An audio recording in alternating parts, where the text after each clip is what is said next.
Welcome back to the Chef JKP podcast. And today we are absolutely honoured to have an award-winning author, award-winning chef, and the godfather of modern Middle Eastern cuisine, Greg Malouf. Greg, welcome to the show. James, thank you. That's a lovely introduction. Thank you. It's the truth. Much. It's the truth. Well, yeah. You forgot about the sins. Yes. I celebrate that. So, we've got a lot to discuss. The first things first. Now, I would like to go back to your roots. Specifically, where did your passion for food come from?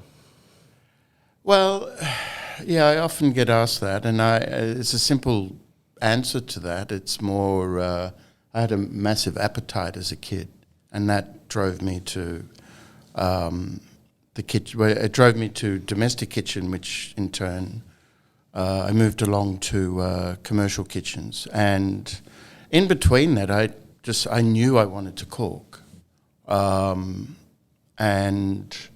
it was really the appetite from childhood, with all these exotic things in the kitchen. I grew up in Melbourne, Australia, in a Lebanese household, so I was very lucky to have a bounty of Middle Eastern Lebanese food constantly, and I loved it. I just couldn't get enough of it. I put a chair in front of the fridge and just sit there and think what's in there and can I attack it. So yeah, I got into a lot of trouble with as a child getting up in the middle of the night and raiding the fridge for the morning's or the next day's lunch or whatever. So anyway, it's truly appetite that drove me into this. That's it. And so once you figured out that you wanted to cook professionally, how did you become a professional chef? What was the apprenticeship like? Well, it was actually, it was grueling, like any training program. But I adored it. I loved it. It was, I had a particular idea in mind that I don't want to waste my time, and this was at an early age, in a cafe or a bistro or brasserie. I wanted to go to a restaurant, and I wanted to be working with people that actually cared about what they were doing. So I pitched myself pretty high, because I knew that high-end or decent chefs work with decent products and are hopefully decent people as well. And that was the target. I just tried to do that. Well, I did that, and have no regrets. I progressed in such a way that it drove me to continuing my training overseas. So, and it was a fairly young age.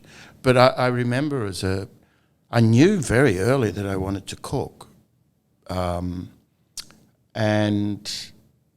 I actually ran away from home for several reasons. I just couldn't bear to be, I don't know, as a kid you're invincible and this and that. But I wanted to just leave my environment and try and live in another environment and pursue perhaps cooking in a way, because as soon as I left, and I actually ran, I wrote a note to my father, because Mum was travelling at the time, and the note said, I'll be away for a while, and when I return, I want to become a chief. And I spelt chef wrong. So yeah, I'm gonna be a fireman. So I was confused my father, but I knew I wanted to cook then.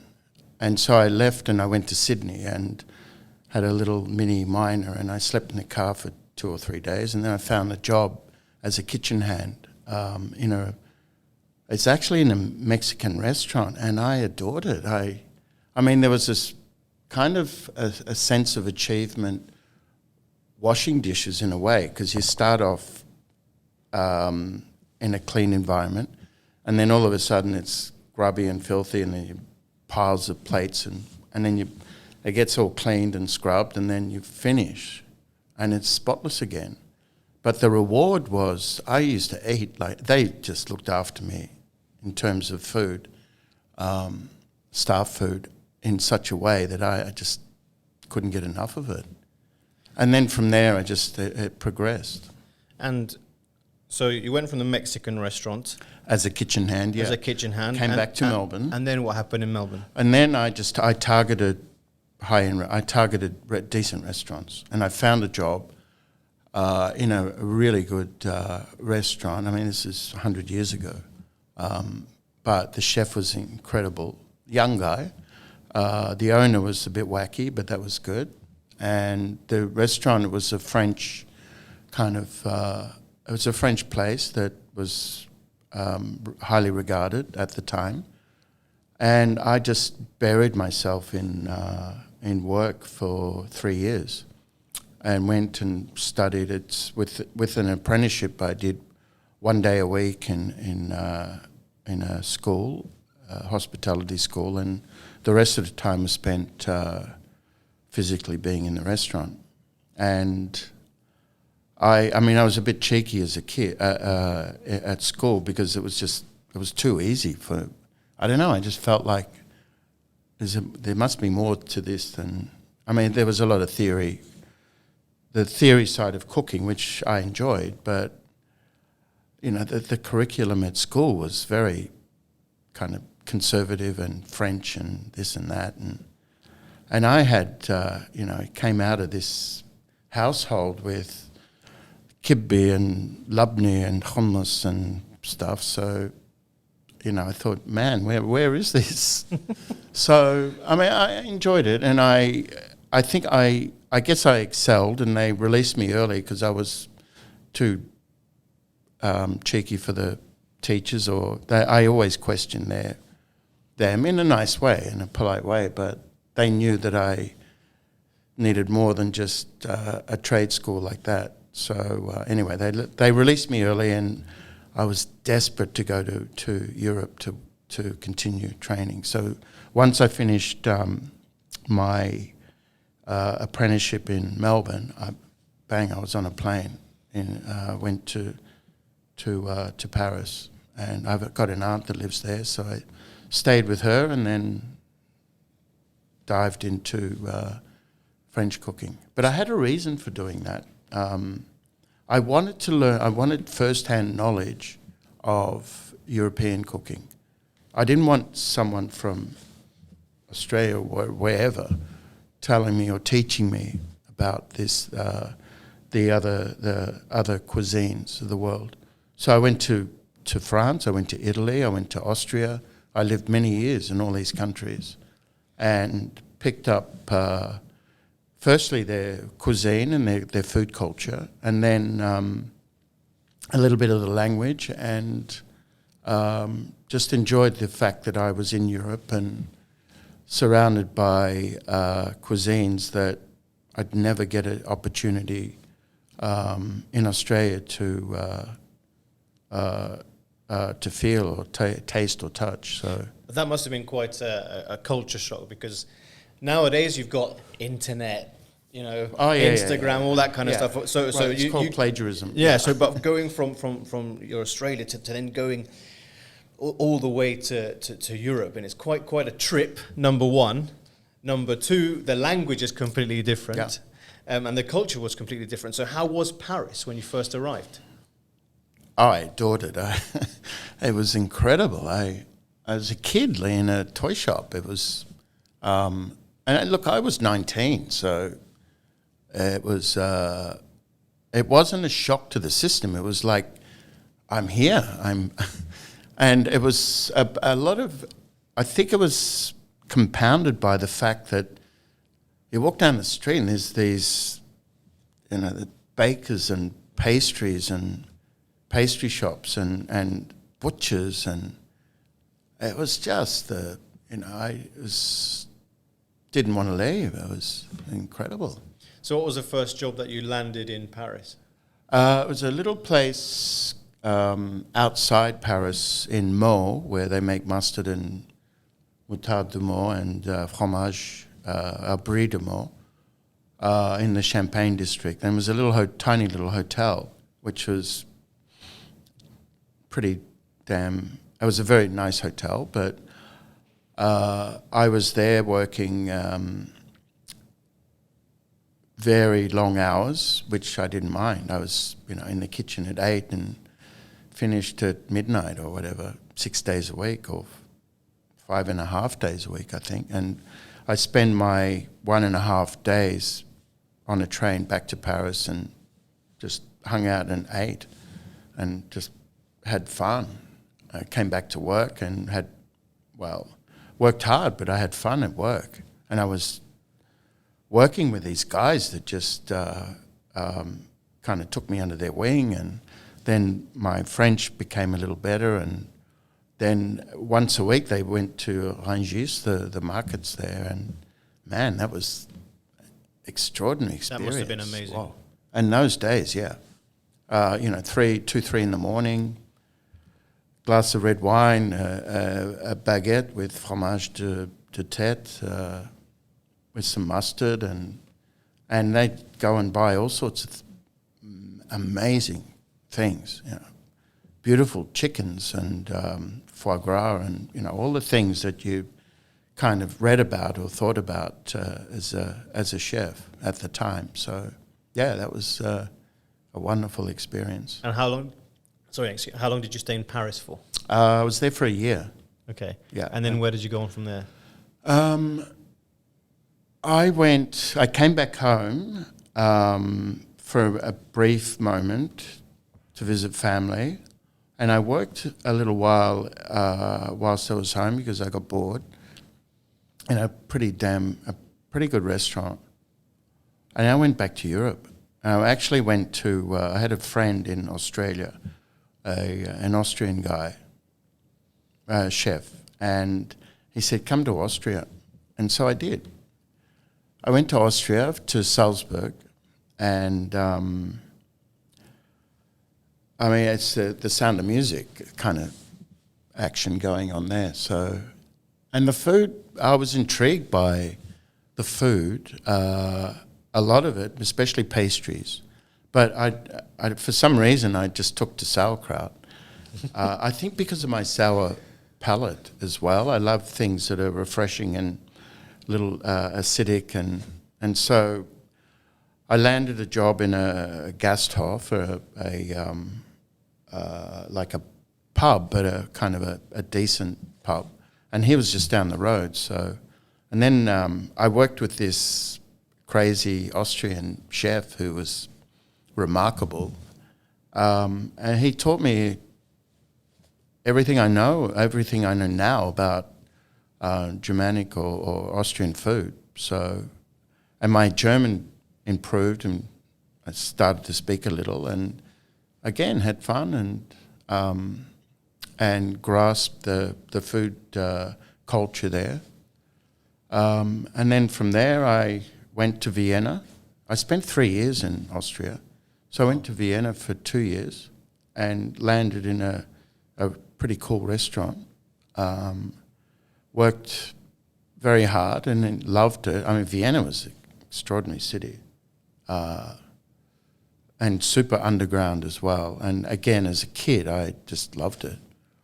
And from there, I went to where did I go? Oh, to Belgium. Learned how to to clean mussels and cook them, and again, it was just these experiences just built, and there were kind of foundations for what I do now. And so after traveling sort of throughout Europe, seeing the different food cultures and how it were, tell me about Hong Kong. Yeah, Hong Kong, that was, I love Hong Kong. It's such a, the energy and expatriate community there is incredible, and also their food culture is extraordinary. And I love Asian food, and I think I guess a lot of Australians do tend to levitate or lean towards Asian because we're so close. And there's huge Asian communities in Australia. And the produce, we grow amazing Asian produce as well. So we're blessed in Australia with that sort of food culture. But Hong Kong is just on another level. It's duck noodle soups and little dai pai dongs or street places for dumplings, and but it must have been so amazing to sort of see the European sort of culture of food, to then go to Hong Kong and experience something completely different. Oh, it was completely different, yeah. And when you move to it's like being here. You need to adapt because Dubai is a city for adaptation. If you don't adapt, you're pretty much, you lose in a lot of ways. And look, a lot of cities are like that. You can't just arrive and expect it to be the way you've been living for the last whatever years. So, and Hong Kong, it's a crowded city. There's 8 million people living in a telephone booth. So it's, and everyone's jumping over each other, and it's very competitive. But there's the energy, the level of energy there it gets to you in a pretty lovely way. And again, I was fairly young there. I was 26 or something, 7. And I landed this job running a kitchen in a Western restaurant. When I was there, it was the golden era. There was no Western. The only Western restaurants were in hotels. Most of them were in hotels. Freestanding restaurants, there was thousands of Chinese freestanding, but Western, no, not a lot. And if they were just pubs or... So I was lucky enough to be working in this freestanding Western restaurant, and they wanted me to kind of do Mediterranean, and I kind of dragged it into Middle Eastern a little bit. But I had this brigade of Chinese guys in the kitchen, and it was extraordinary. Well, I learned a lot about myself and what I could achieve and how I could use some of the Asian techniques in Arabic food. But let me ask you a question. How was it to manage these guys? You're a Westerner. And it must have been quite... Was it challenging to manage that brigade? No, they managed me. We were all about the same age. There's guys in the kitchen much older than me. But it was pretty... they were very dynamic and very talented. And we'd socialise outside work a lot. And that was kind of a key as well to getting to understand each other. I mean, once a month we'd go to Macau and gamble. They get their paycheck, and then we'd all jump on a ferry and go across at midnight or something, 1 o'clock, and come back at 8, 9 o'clock in the morning and go straight to work. Whoa. And it was a pretty intense, but it was only once a month. And they were the bonding sessions for these guys and myself. So loved it. It was great. Amazing. Yeah. And so how long did you work there? 3 years. Did you pick up a lot of the local lingo? Siu-siu, a little. Not much, a little. But I had... I spent a lot of time in the kitchen, and which was great. In saying that, Cantonese is a pretty tough language to get hold of, but you learn a few things. So would you say that all of your travels throughout your culinary career has shaped the way you cook? Oh, indeed, yeah. I mean, I'm a big dreamer as well. From Hong Kong, I went to Italy for a year, And because I didn't want anyone to teach me how to make risotto or pasta, I wanted Italians to teach me in their country. So I went to spend a year there. I did a stage in a restaurant, and I think the chef realized that I could actually cook. So he brought in I remember one day he bought this, I don't know if have you ever seen a sturgeon? They're massive, ugly fish, like prehistoric. And I had no idea what I was doing, but he filleted the fish in front of me. And then the next time I have a sturgeon, and the sturgeon was maybe another half the size of this table in length. And they brought another one in, I think, a week later or 2 weeks later. And then the chef grabbed me and he said, "It's your turn." Uh-oh. And so it was fine. I wasn't trying to be cocky or anything. I was like thinking, Jesus, what I trying to remember how he did it. And then I thought about it. I was warned that he's going to bring a fish in, so I was thinking about this thing for a while. And then I think the memory came into connected that the outside of the sturgeon are these little cartilages that grow out of the flesh. And so you take that off, and then you pretty much fillet it the way you fillet a salmon. So, and I used to fillet fish quite often, easily.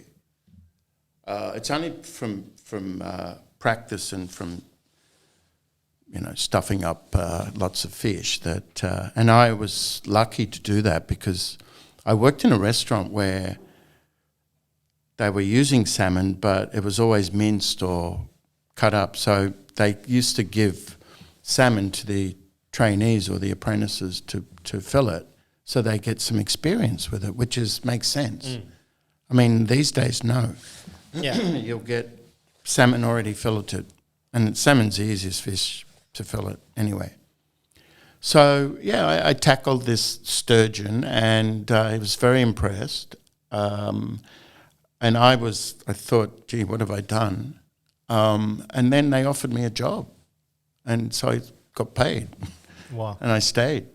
Yeah, and then they threw me into this the risotto section, and it was 6 burners, a dozen copper pots, and there was 4 or 5 markers, and the risotto was cooked to order. Oh my God! And there were 2 guys on the section, and so they kind of shoved me into that area for a little while to see how I'd cope. How was it? And, well, the first week was disaster.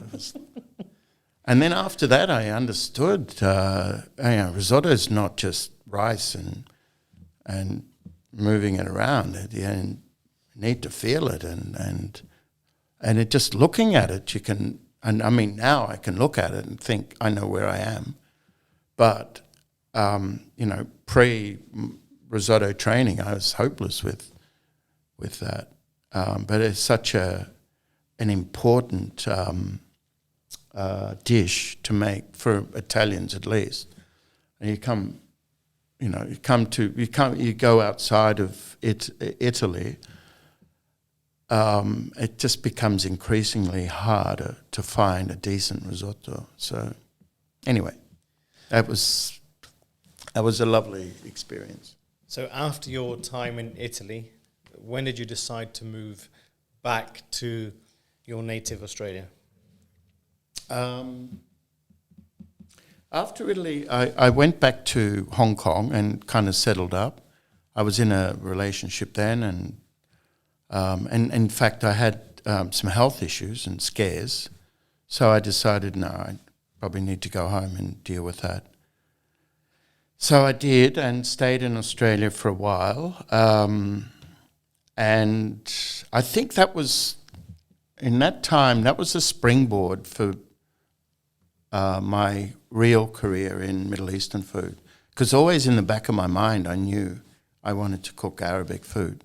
In fact, I knew that when I was training and when I was going to school, there was a project. I remember this project. They asked you to write a menu of your, pick a style, write a menu, and they'd and submit it. And my menu was it was Arabic, Middle East, Lebanese, and it was actually, I wish I kept it because it was not traditional. It was traditional, but there were the quirky things I wrote on it, in it, and I guess that at that moment I knew that I wanted to, break some boundaries or push the barriers. So for those people who don't know, can you tell us all about Momo and that restaurant? Oh, Momo, yeah, that was a very attractive, beautiful restaurant. Great, amazing staff. Look, you're as good as the staff you're with. I'd like to surround myself with people that are as good as me, if not better, and that's probably a key to a little of success, if you like. But very, very attractive restaurant, pitched kind of a little high end, but it gave me the platform to go forward with Middle Eastern food. And I think if I go back before Momo, there was O'Connell's Hotel, and that was the real springboard because this was a little pub that I began my cooking, my Middle Eastern journey. And in that time, Middle Eastern food was pretty exotic. It was still, there was a lot of Lebanese restaurants around, but they were very traditional. And the owners trusted in me and let me do a few quirky things, and I did. And critics kind of got bored with French, Italian, or whatever in Chinese, and so they came in and started writing about who's this Malouf guy, and this stuff is wacky, but it's cool. So, and then it just grew from that, and then awards came out of nowhere, and all of a sudden it was this massive celebrated pub. It was, I think, the first pub in Victoria, in Melbourne, to receive a hat, which is like a star. Yeah. And it just grew, it just went berserk. It was, and so I had license to kind of play around a little bit more without getting, ego's always in the way. But, and then from there, I spent 9 years in that hotel. And from there I went to Momo. Momo grabbed me and said, we've got this stage for you. We want you to perform or whatever. And I said, okay. I had a look at it and I thought, wow, this is just beautiful stuff. It's a beautiful restaurant. It's something that, it was in a basement and it was kind of, it was sumptuous and it was really, it's just one of those restaurants where you feel like you don't want to leave. So I went there and I spent 9 years there, growing, writing books as well, because publisher kind of was following my career, and I was at a party once. This is in 1999, and they said, "Oh, we know you." I said, "Really?" We've followed your career and we think that what you're doing is pretty unique and remarkable. We'd like to sit down and talk to you. And I said, about what? And I said, about writing a book. I said, a what? And I said, look, I can't put a shopping list together, so... But I was married at the time to Lucy, who's an academic and amazing writer. And so I went home and I said, listen, I just got... I had a chat with these publishers and they want me to write a book. And she laughed at me and said, well, okay, good luck. And I said, no. I'm the dreamer. You're the wordsmith. So this is something we're going to do together. And so I set up a meeting, and we had a meeting with them. Lucy got excited because she's going to be potentially published as well. And we did our first book whilst we were divorcing. So, yeah, it was an interesting time, but that book was the start of the great love of, actually documenting a life's work, or the start of documenting, yeah. So what was quite interesting is that, so you went from Momo, you started your writing career essentially, and then you got a chance to move to London. Yeah. And how was that? Well, that was extraordinary, but it was a disaster as well because I was married again, and I had to choose between, I wanted to bring the family to London so we could all be together, and I couldn't because the wife at the time, she had children, and the father of the children wouldn't let them go. And I desperately wanted to go to London. I'd had enough of Australia for some reason. I was just not big enough, and I've done all, I thought I did all I could in Australia, and I wanted a bigger audience to fly the flag for Lebanese food. So I said, listen, I'm going to London, and when we're ready, we'll all come over. And it was a little kind of touch and go for a while, and then it just dissolved. So I had to deal with that, but going to London was, I was in this restaurant that was extraordinary as well. It was a Petersham Nursery, which is it's like a glass restaurant with and a nursery, with dirt floors and glass. It was a glass restaurant. It was beautiful. There was trees growing in the restaurant. It was a stunning place, and the produce was out of this world. I got a lot of stuff from Sicily and France and all the local produce as well. And plus they had a garden. So I had a wish list they said, what do you want us to grow for you? And I wrote a massive list, and they said, do you want any flowers? And I wrote a flower garden. And so they grew everything. Wow. And so I used to, in the morning I used to get up and go to work and with a pair of scissors and just snip away, and lunches, flowers and whatever, pick broad beans and zucchini flowers, and it was a dream for a chef anyway. And you also retained their Michelin star. Yeah, which was that was interesting because the owners were Italian, so the food was Italian when I arrived. But I had a history with them. We launched several books there, so I already knew the owners quite well. And they rang me and they said, "Listen, our chef's left. That was Sky Gingell at the time. Would you like to come and help us?" And I said, "Hell yeah!" So. And that, it was tough getting there, but I got there. And then it was kind of food that was a bit